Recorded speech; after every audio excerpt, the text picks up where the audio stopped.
Hello and welcome to another edition of Gin with Grin.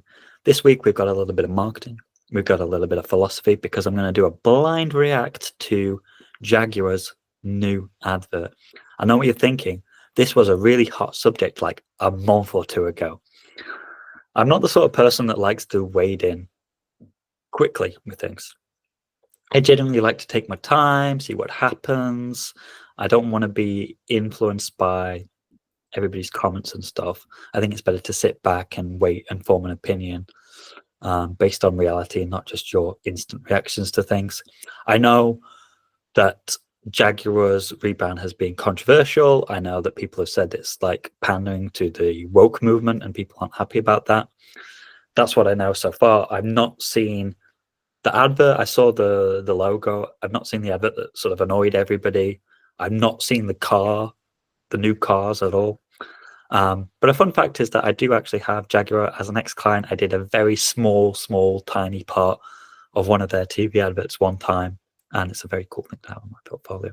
So I'm going to do a blind react to that, and then I'm going to do some deconstruction on that. And seeing as I'm talking about deconstruction, I wanted to talk a little bit about philosopher from France, Jacques Derrida. Now, Jacques Derrida, his birthday is one day after me. His birthday is July 15th. I'm July 14th. Died in 2014. He's kind of famous because all of his philosophies are one, in opposition to binary opposites. Two, it's all about sort of deconstructing text, and that basically you can never know a text. A text is always in the eye of the beholder and their own personal interpretation of things. And so I think it applies quite nicely to something that's derisive like this Jaguar ad's been. So we're going to watch that. You'll see my reaction to it. It's only 30 seconds apparently. So I think I can play that and you can watch me react to it without getting in trouble for copyright. And we'll go from there. We'll talk a bit about Derrida and what he believed. So here we go. We're going to watch the Jaguar. It's called Copy Nothing. I'm going to mute it just so I don't get into trouble with copyright laws. So I think it's, well, I should probably.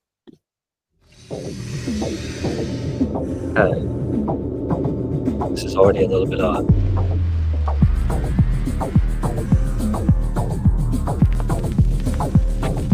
There's a little bit of me generally like, is this a car on there?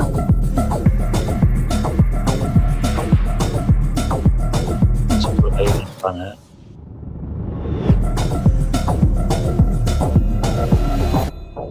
And that's it. Okay. I can kind of see why this has been controversial.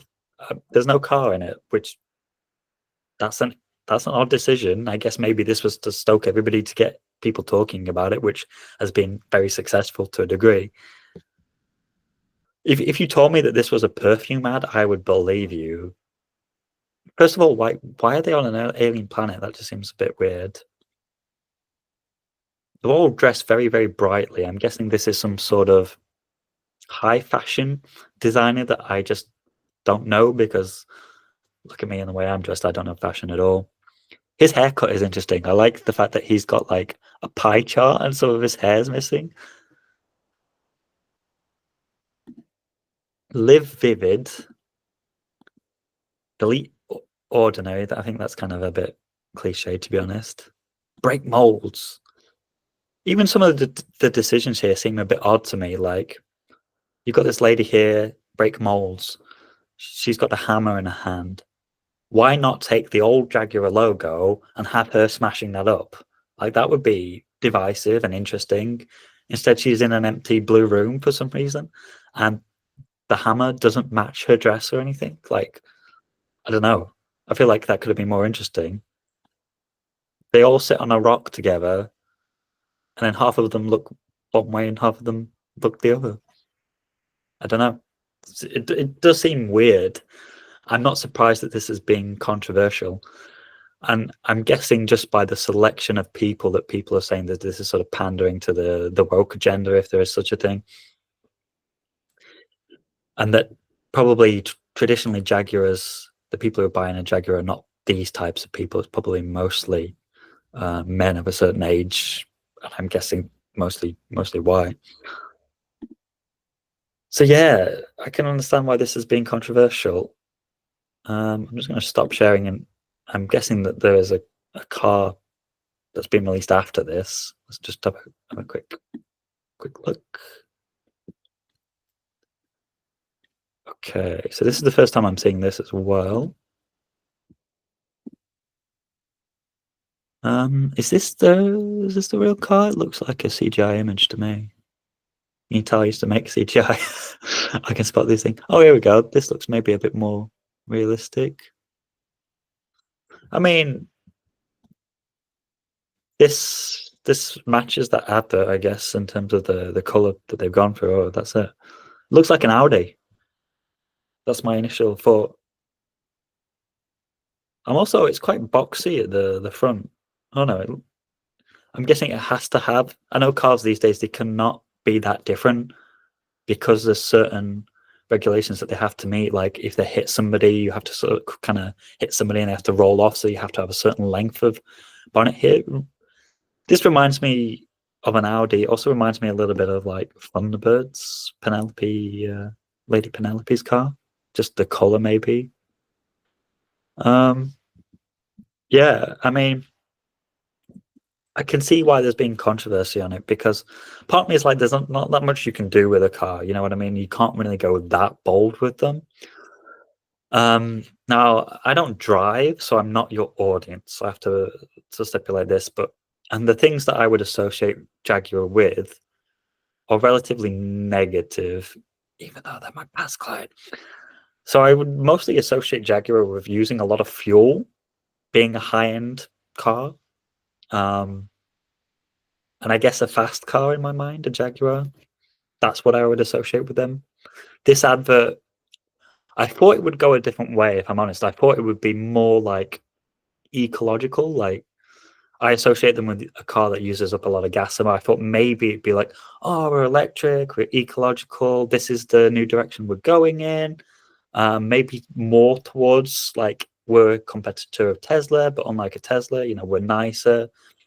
Our interiors are more high end, I guess maybe it would be that kind of thing. But no, it seems to be aiming towards more style, fashion kind of vibe. I feel like this is a rebrand that isn't aimed towards today, but maybe the next generation of Jaguar. They're appealing with them, and I can sort of see maybe that, you know, there is a stereotype that people get to like 50 and 60 and they suddenly have a bit of a crisis and they'll get really bold in their fashion at a certain point. I don't think it's aimed at those people right now, but I think it's aimed at the people that are probably going to grow into that in their 40s right now. Maybe that's the thinking behind it. I don't know. This is as much as I've seen. I'm not that audience. I'm not the person that's going to buy a car based on how it looks and feels, but I am a very visual person. So maybe I care about those things more. But I feel like with a car, I'm more interested in like stability, functionality, reliability. It's not going to go fast because I can't go fast anyway. So why even bother getting a sports car? I don't really understand that. I want good fuel consumption because fuel is super expensive. Do I care if it's electric or not? Probably not. Yeah, screw planet Earth. I don't care. No, I don't really. As long as it's not a gas guzzling car, I don't really mind if it's electric or not. I think the electric thing, the batteries in electric cars are not recyclable, so that not really a problem I feel has been solved just yet. So I don't think I would go for an electric car until they've solved that problem right now. So those are my thoughts on the Jaguar rebrand. I don't really know what they're going for. It's not clear to me. But I also assume that there's a lot of market research and money that's gone into developing that. I can sort of say that maybe it's not aimed at the people who are going to buy that car today, but maybe it's based on the next generation to say, hey, we're the alternative to generic cars, of which there are many, many options out there. So in the high-end world of cars, you know, I think they're all a little bit similar in my mind. So this is definitely one way to differentiate yourself from other people. Is it going to destroy the company or? I don't think so. I think maybe there is room for differentiation in that space. I think that you've got high-end luxury where it's just about making people comfortable and it's all about status. You've got high end in terms of like Tesla, which is quite status driven, but with an eco sort of friendly vibe. This could be a different thing. This is more for the creative people. So maybe there is a bit of a niche there. Now, to come on to the sort of second part of this video, I wanted to talk a little bit about Jacques Derrida, because everybody's been commenting on these things and trying to understand what it means. And so I thought it'd be interesting to sort of switch over to a little bit of deconstruction, which is what Derrida is famous for. There's a quote that I really like, which is, "Deconstruction is not a dismantling of the structure of a text, but a demonstration that it had already dismantled itself." I like philosophers because they say bullshit things like that. You know, it kind of doesn't make sense when you stop and think about it. You say that to the average man on the street and they'll be like, what the fuck are you talking about? But I think it's kind of saying that the text is always in relation to culture. Text always follows the cultural norm of what's happening. And so it's already a dismantlation of what has happened in real life.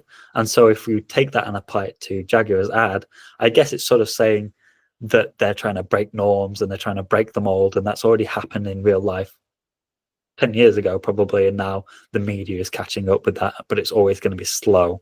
And I think that's kind of true with this sort of woke movement. I think most of us were willing to accept old structures had been dismantled and old ways of thinking about things have been broken, and stereotypes have been very much broken over the last 10 years. And then slowly the media has reacted to that.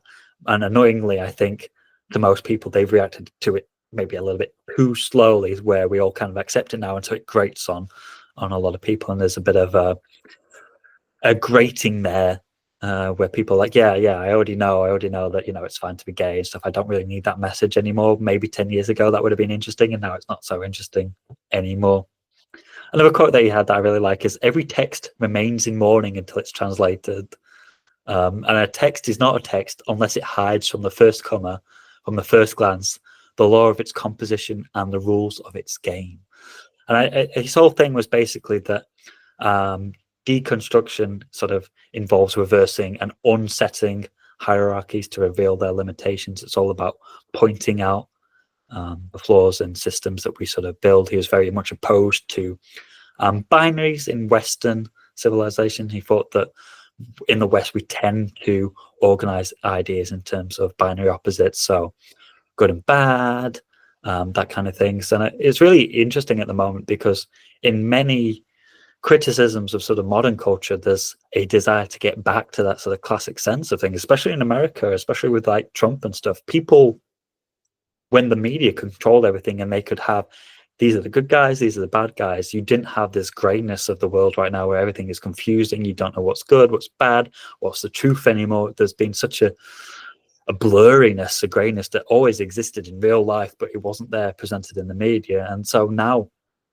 people are sort of nostalgic for that. They kind of want, I want to know what the bad guys are again. We kind of miss that in a weird way. But Derrida was always against that back when it was at its sort of prime as well. Derrida has this concept of deconstruction as the process of sort of questioning and dismantling traditional structures and assumptions. And he highlights its relevance to branding in terms of breaking free from rigid norms and preconceptions to create a more dynamic, inclusive, and innovative brand narrative. But maybe today, the problem is that every brand has tried to do that, especially main brands, and people are a little bit tired of that messaging. And so that now, weirdly, the thing to break away from is that. And so it's more edgy and oppositional to go back to traditional values instead of woke values. And so that's why you get sort of Trump coming back into power, because people are like, oh, I'm tired of this messaging, and now it's edgy to be the opposition, saying they're trying to ram this message down your throat. And so we've got a really interesting thing happening in the culture wars that are mostly seemingly to the benefit of social media providers who want to soak up all of our time and attention to fighting each other online. So those are my thoughts on Jaguar, a little bit on Derrida and his deconstruction there. Would I buy a Jaguar based on that advert? Probably not. Seems a bit weird to me. I always think that you should show the product. It doesn't have any selling points either. That's a little bit odd for me. But hey, maybe it would work. I'm not the person that's going to buy it anyway. Those have been my thoughts this week on deconstruction, a little bit on woke culture, and maybe the problem with it, why there's such a backlash against it. But I would like to end with one thing, which is that I had seen that one of the papers in the UK had personally attacked the marketing guy at Jaguar, and they had written some paper, and forgive me for not knowing which was the paper, that was like, the chief marketing guy at Jaguar, he's gay and he's a vegan and he's got a cockapoo called Mia. And I was like, oh, cute cockapoo. But that is not okay. I tell you something as a fact.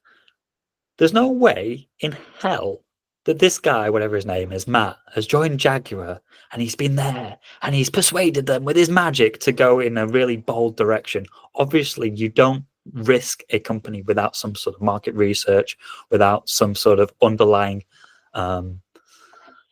underpinning strategy behind it. And even if it was 100% his idea, he still had to persuade loads of different people that this was the direction that they would risk all of their jobs on. And I don't believe that happened for a second. And so I think it's completely wrong to attack him on a personal level. They are obviously mentioning the fact that he is gay, and the fact that he is a vegan, to say that he has some sort of agenda. And even if he has that agenda, I don't believe for a second that he has the power to decide the direction of a company at all. I think it's completely wrong to attack people like that. I think it is homophobic, and I don't think it is right at all. So whether you like Jaguar's rebrand or not, I don't think it is right to attack people based on their belief. I really don't think it's right to attack their partners who are not involved in that. And while we can criticize and while we can ask fair questions about why did you go in that direction, especially if you're a Jaguar shareholder, if you own Jaguar, if you love Jaguar, I think it's wrong to attack him in that way. And I hope that paper apologizes for that. So those are my thoughts for the week. Thank you very much for joining me. Let me know your thoughts and comments. You've probably already given them because I'm quite late on this, but let me know anyway.